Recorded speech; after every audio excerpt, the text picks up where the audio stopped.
이곳 세상에서 제일 귀한 역사 수업 들려줄 테니 재밌게 들어줘. 오프닝 송이 이제 곧 끝나가니까는 집중한다 나랑 약속해줘요. 이건 세상에서 제일 귀한 역사 수업 들려줄 테니 재밌게 들어줘. 우철쌤의 역사 콘서트. 광개토대왕에 의해 전성기를 맞이하고 있는 고구려. 그런 고구려가 만주 지역으로 영토를 넓혀가면 갈수록 중국의 상황에 민감할 수밖에 없었습니다. 하지만 중국은 여전히 혼란한 상황이었는데요. 그 상황을 들여다보면 이렇습니다. 중국의 상황은 아직도 복잡하게 흐르고 있었습니다. 우선 몽골 초원 지역에 유연이라는 나라가 세워졌었고요. 화북 지역은 아직도 5호 16국 시대가 진행 중이었습니다. 이러한 상황을 두고 중국을 두 가지로 나누는데요. 바로 화북 지역과 강남 지역으로 나누게 됩니다. 바로 5호 16국이 진행되고 있던 지역을 화북 지역, 동진이 있던 지역을 강남 지역으로 나누게 되는 겁니다.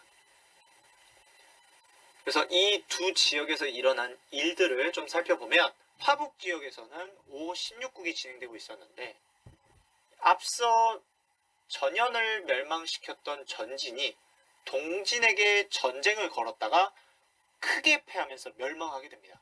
이에 따라 북위, 후연, 후진 등으로 재분열되게 되고요. 이후 후연과 후진은 북위에게 정복당하여서 멸망하게 되고 북위가 화북 지역을 통일하게 됩니다. 이 시기를 바로 북조 시기라고 하고요. 그리고 강남 지역에서는 동진이 멸망하고 새로운 나라가 들어서는데 이때부터를 남조 시대라고 합니다. 북조는 나라 이름이 아니라 화북 지역에 있었던 여러 왕조를 묶어서 북조라고 하고요. 남조는 강남 지역에 있었던 여러 왕조를 묶어서 남조라고 하는 겁니다. 그래서 이 시기를 바로 남북조 시기라고 합니다. 북조부터 살펴보면 북위가 화북을 통일하고요. 이후 북위는 다시 서위와 동위로 분열되게 되고요. 당시 남조 같은 경우에는 동진을 멸망시킨 송이, 송을 멸망시킨 게 바로 제나라, 이러한 제나라를 멸망시킨 게 양나라였습니다. 이어서 보면 북조의 경우에는 서위가 북주로, 동위가 북제로 발전하게 되고요. 남조는 진이라는 나라가 양나라를 멸망시켜서 건국되었습니다. 자, 어때요 여러분? 계속 중국은 전쟁이야. 엄청 혼란한 상황이 계속해서 이어지고 있는 겁니다. 다시 고구려로 넘어오면 광개토대왕의 손자인 장수왕이 왕위에 즉위하게 됩니다. 장수왕은 한반도로 진출하는 것을 목표로 삼았는데요. 이것을 하기 위해 필요한 조건이 있었습니다. 첫 번째로 북쪽 국경선의 안전 확보를 해야 합니다. 안전 확보 없이 섣불리 한반도 남부로 진출했다가 북쪽에 있는 중국 나라가 고구려를 공격하면 쉽게 막을 수 없기 때문에 북쪽 국경선의 안전을 확보해야만 합니다. 그래서 장수왕은 중국의 여러 나라와 현실적인 외교 정책을 시행하게 되고요. 두 번째로 필요한 것은 왕권 강화입니다. 왕권이 강하지 않으면 군사를 모집할 수 없을 것이고 귀족들도 돈을 내지 않을 것이기 때문에 왕권을 강화할 필요가 있었습니다. 그래서 선택한 방법이 바로 천도입니다. 수도를 옮겨요. 기존의 수도인 국내성에는 귀족 세력이 이미 자리 잡은 곳이어서 귀족의 권력이 조금은 강했습니다. 그래서 이것을 무마시키기 위해서, 없애기 위해서, 약화시키기 위해서 귀족 세력이 자리 잡지 않은 새로운 곳으로 수도를 이동할 필요가 있었습니다.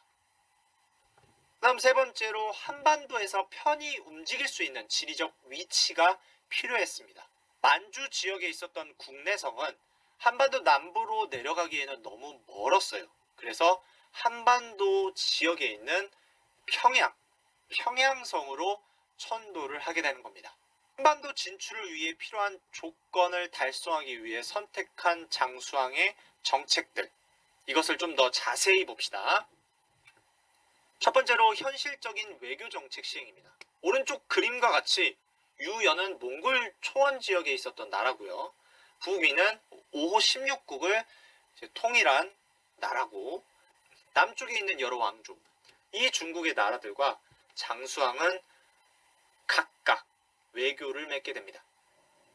왜 각각 다 외교 관계를 형성하게 될까? 그 이유는 이겁니다. 유연 남조와 북위는 사이가 안 좋았습니다.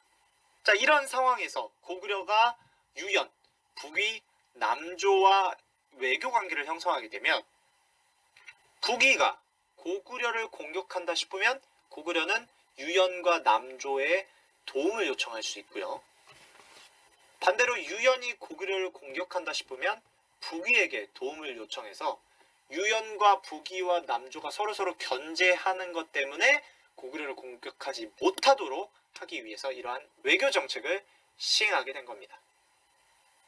다음으로 수도를 옮겼는데요. 바로 국내성에서 평양성으로 427년에 옮겼습니다. 아까 설명했듯이 귀족 세력의 기반이 없는 곳으로 수도를 이동했고요. 또한 만주의 국내성보다 한반도의 평양성이 한반도 진출에 더 낫다라는 판단에서 국내성에서 평양성으로 수도를 옮겼다, 천도했다라고 이해하시면 되겠습니다. 이렇게 장수왕은 한반도 남부로 진출하기 위한 조건을 만족시켰습니다. 드디어 장수왕은 한반도 남진 정책을 시작하게 됩니다. 이러한 상황에 따라 남쪽에 있었던 신라와 백제는 위험을 감지합니다. 이에 따라 서로 군사 동맹을 결성하게 되는데 이를 신라 두음 법칙에 의해서 백제가 동맹을 맺었다고 해서 나제 동맹이라고 하는 겁니다. 그래서 전쟁은 고구려 대 나제 동맹군이 되었는데 이를 격파하고자 장수왕이 직접 군대를 이끌고 백제를 공격하게 됩니다. 이에 백제군도 맞서 싸웠지만 강력한 고구려군이었기 때문에 백제군은 상대가 되지 않았습니다. 결국 백제의 수도 한성을 점령하게 되고 이 과정에서 백제의 계로왕이 사망하게 됩니다. 계로왕이 죽은 백제는 신하들과 함께 수도를 웅진으로 옮기게 되면서 고구려는 한강이 흐르는 지역을 한강유역이라고 하는데 그 지역을 모두 고구려 영토로 차지하게 됩니다. 이러한 내용을 알 수 있는 유물이 바로 첫 번째로 충주 고구려비라는 거고요. 두 번째로는 아차산 사보루라는 것입니다. 아차산이라는 곳에 고구려 군사기지를 통해 고구려 영토가 이곳까지 진출했구나를 알 수 있는 겁니다. 이렇게 고구려는 전성기를 맞이하게 되고요.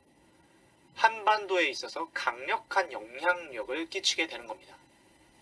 장수왕의 남진 정책 그 이후 문자명왕은 영토 확장 활동을 이어서 했는데요.